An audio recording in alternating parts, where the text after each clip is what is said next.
Good afternoon. This is All India Radio. I'm Anuja Kumar with the Midday News.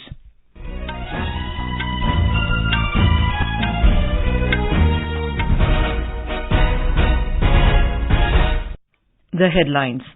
India collaborating with various countries and UN to ensure safety of its nationals in conflict-hit Sudan. Centre urges Supreme Court to make states and union territories party to proceedings on pleas seeking legal validation for same-sex marriages. Apex Court sets aside Bombay High Court order acquitting former DU Professor G.N. Sai Baba and others for alleged Maoist links. Number of Afghans slipping into poverty nearly doubles to 34 million, says United Nations. And in IPL cricket, Rajasthan Royals to meet Lucknow Super Giants at Savai Man Singh Stadium in Jaipur this evening. And now the news in detail. India is collaborating with various countries and the United Nations to ensure the safety of its nationals in the conflict-ridden Sudan. Government sources said the quartet countries of US, UK, Saudi Arabia and UAE have a key role and efforts are being made to engage them accordingly. The sources also said that External Affairs Minister S. Jaishankar has spoken with his counterparts in Saudi Arabia and the UAE. Both countries have assured practical support on the ground. The government has established a dedicated control room in New Delhi to assist the Indian nationals in Sudan. The embassy in Khartoum is in constant touch with the Indian community through multiple methods, including WhatsApp groups. However, due to security concerns, no specific details of the individuals have been shared. Sources have informed that the situation on the streets in Sudan is very tense and movement is very risky at this stage. At least 185 people have been killed and 1,800 injured in 3 days of fighting between rival factions in the African country. The overall death toll could be much higher because clashes in Khartoum have prevented the removal of bodies in some areas. The outbreak of violence over the weekend has trapped millions of people in their homes while supplies are running low in several areas. The regular army and the rival paramilitary rapid support forces issued statements accusing one another of violating the ceasefire. The Army's top command stated that operations to secure the capital and other districts would continue. The Centre has urged the Supreme Court that all states and union territories be made parties to the proceedings on the pleas seeking legal validation for same-sex marriages. In an affidavit filed in the Supreme Court, the Centre said it has issued a letter yesterday to all the states inviting comments and views on the seminal issue raised in the pleas. Solicitor General Tushar Mehta, appearing for the Centre, requested a 5-judge constitution bench headed by Chief Justice D.Y. Chandrachud that states be made parties to the proceedings. The Apex Court had on 25th of November last year sought the Centre's response to separate pleas moved by 2 same-sex couples seeking enforcement of their right to marry and a direction to the authorities concerned to register their marriages under the Special Marriage Act. The Supreme Court today set aside an order of the Bombay High Court acquitting former Delhi University professor and activist G.N. Sai Baba as well as others over their alleged Maoist links. The Apex Court remanded the matter back to the High Court to be considered afresh by a different bench.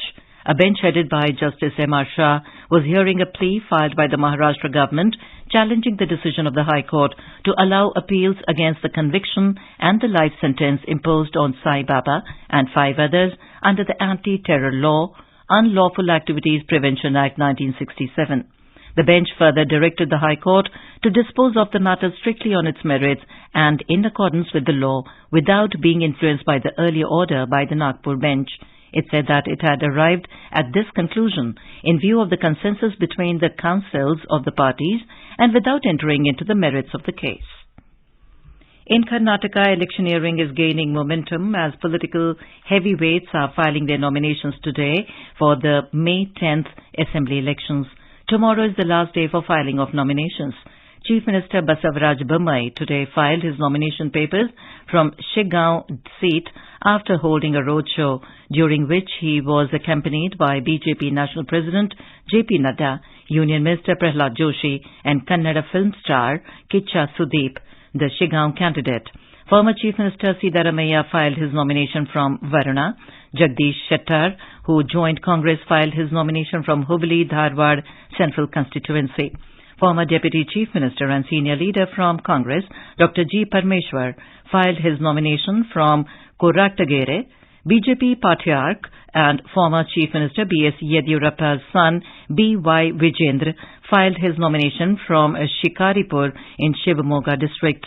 Tomorrow is the last day for filing of nominations. More from our correspondent. After the exercise of filing the nominations comes to an end tomorrow, the parties are gearing up to hit the campaign trail. BJP has already announced a list of 40 top leaders from across the country, starting from Prime Minister Narendra Modi, who will campaign in the state during the election. Congress national leader Rahul Gandhi had recently visited the state and campaigned in Kolar and Bidar. Congress National President Mallikarjun Kharge, Congress Organizing General Secretary K.C. Venugopal, Karnataka in charge Randeep Singh Surjewala, and General Secretary Communication Jairam Ramesh are stationed in the state. From JDS, H.D. Kumaraswamy has announced plans to take up extensive election campaign. Aam Aadmi Party, which has announced its candidates in 208 seats, can also be seen campaigning. The left and other regional parties too are campaigning for their candidates in different constituencies. With Jitendra Dwivedi, this is Sudhindra, AIR News, Bengaluru. Meanwhile, the BJP has released a list of star campaigners for assembly elections in the state. A total of 40 BJP leaders from all states are in the list. Prime Minister Narendra Modi, Union Home Minister Amit Shah, BJP National President J.P. Nadda and Defence Minister Rajnath Singh are among those who will be campaigning in the state. Voting for 224 assembly constituencies will take place on the 10th of May next month. Results will be declared on 13th of May. Over 10,542 new cases of COVID-19 were reported in the country in the last 24 hours. The Union Health Ministry said overall there are 63,562 active COVID cases in the country. Meanwhile, 8,175 people recovered from the infection yesterday. Currently, recovery rate is 98.68%. The ministry said over 220 crore 66 lakh vaccine doses have been administered across the country so far. This is All India Radio giving you the news. For quick news updates around the clock, follow us on our Twitter handle at AIR News Alerts. Defence Minister Rajnath Singh is addressing the ongoing first edition of Biannual Army Commanders Conference today. The minister will review an equipment display focusing on niche technology, innovation, solutions for surveillance, artificial intelligence, training, robotics, virtual reality, advancement of Agnipath scheme, and operational logistics. The Chief of Defence Staff, the Chief of the Naval Staff, and the Chief of the Air Staff are also scheduled to address the conference. This is the first time the conference is being conducted in a hybrid format, exploring available technology for secure communication. The 5-day conference, which began on Monday, will continue till Friday. The Research and Innovation Initiative Gathering Conference of G20 is being held at Dharamshala in Himachal Pradesh today. Delegates from G20 member states, international organizations, and experts from the scientific community are attending the 2-day conference. It will discuss building a sustainable, eco-innovative energy conversion system. The theme of the conference is Research and Innovation for an Egalitarian Society.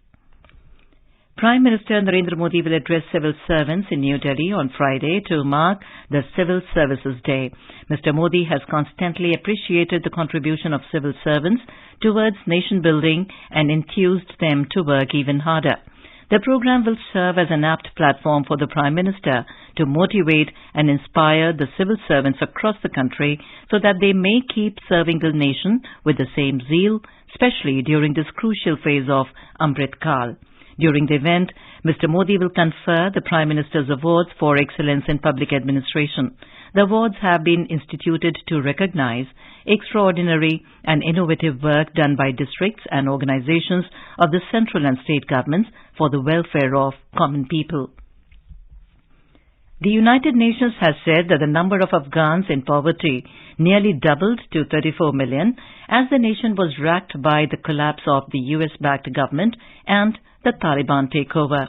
The United Nations Development Programme, UNDP, yesterday released a stark new assessment of 2022 data, estimating 34 million Afghans were living below the poverty line.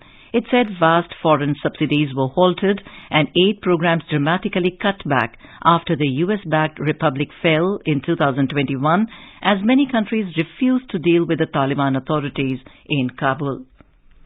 In China, at least 29 people were killed and several injured after a fire broke out at a hospital in Beijing.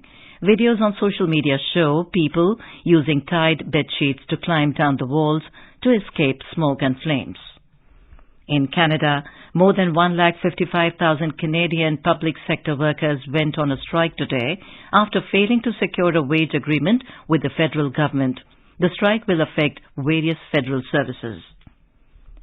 Brazilian President Luiz Inácio Lula da Silva has said a coalition of neutral states must come together to help mediate a peace settlement between Russia and Ukraine. His remarks come after Russian President Vladimir Putin sparked outrage among the Western allies over the weekend by claiming that they were extending the battle by supplying armaments to Ukraine. Mr. Lula has positioned himself as a peace mediator to resolve the conflict, which began in February 2022 when Russia invaded the neighboring country. His proposal, based on Brazil's legacy of non-intervention and neutrality, called for a group of non-combatant states to hold discussions with both Russia and Ukraine. Meanwhile, Russian Foreign Minister Sergei Lavrov met Lula da Silva in Brasilia on Monday and thanked him for his peace efforts, remarking that Brazil and Russia shared views on the year-old conflict in Ukraine. On the other hand, Ukraine has criticized Lula's proposal and invited the Brazilian president to the war-torn country to see for himself the consequences of the Russian military operations. 11 Indonesian fishermen were rescued after spending 6 days on a tiny island off the coast of Australia without food or water. According to the Australian Maritime Safety Authority, they were evacuated to safety on Monday from Bedwell Island, around 330 kilometers west of Broome, Western Australia.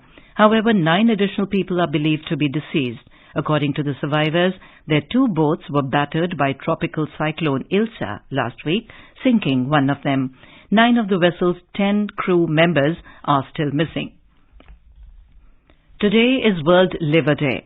The goal of the day is to increase public awareness of liver-related problems and diseases because the liver is a very complicated organ that plays a crucial role in metabolism, immunity and digestion. According to the World Health Organization, liver diseases are the 10th most common cause of mortality in India. The theme World Liver Day 2023 is Be Vigilant, Do Regular Liver Checkups. Fatty liver can affect anyone. Indian Railways is successfully conducting a second trial run of Kerala's first Vande Bharat Express train today. The trial run is from Thiruvananthapuram to Kasaragod. The train departed from Thiruvananthapuram railway station at 5:10 a.m. and reached Kannur at 12:30 p.m. The Vande Bharat is expected to be flagged off by Prime Minister Narendra Modi next week. In IPL cricket, Rajasthan Royals will meet Lucknow Super Giants at Savai Mansingh Stadium in Jaipur. The match will start at 7:30 this evening. Last night, Indians beat Sunrisers Hyderabad by 14 runs at Rajiv Gandhi International Stadium in Hyderabad. Batting first, Mumbai Indians scored 192, losing 5 wickets in the stipulated 20 overs. And now, before we end the bulletin, the headlines once again. India collaborating with various countries and UN to ensure safety of its nationals in conflict-hit Sudan. Centre urges Supreme Court to make states and union territories party to proceedings on pleas seeking legal validation for same-sex marriages. Apex Court sets aside Bombay High Court order acquitting former DU Professor G.N. Sai Baba and others for alleged Maoist links. Number of Afghans slipping into poverty nearly doubles to 34 million, says United Nations. And in IPL cricket, Rajasthan Royals to meet Lucknow Super Giants at Savai Mansingh Stadium in Jaipur this evening. And with that, we end the midday news.